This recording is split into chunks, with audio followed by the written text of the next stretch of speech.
আমারে যেভাবে কষ্ট দিছো এইভাবে আর কাউরে দিও না। জান, তোমার দুইটা পায়ে ধরে বলি, আর কারো মন নিয়ে খেলো না।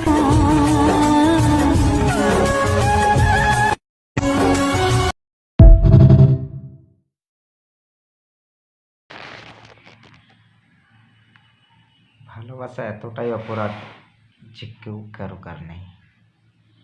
ভালোবাসতে গেলে না শুধু ভালোবাসাটা দেখানো চলে না, ভালোবাসতে গেলে পকেটে খালি টাকা রাখা দরকার। ভালোবাসার মূল্য কেউ দিতে জানে না, ভালোবাসার মূল্য কেউ দিতে জানে না, শুধু দেখে টাকা। টাকাই সব কিছু, কিন্তু ভালোবাসার মন চিনল না। জানি না বিধির মিলন কত দূর, কিন্তু কপালে দুঃখ থাকলে আর কিছু করার নাই। বলে না যে ঘরের লোকের কাছে সুখ না পেলে বইয়ের কাছে সুখের জায়গা খুঁজে নেয়। আর যখন বই না সুখটা দিতে পারলো, মরণ ছাড়া আর উপায় নেই।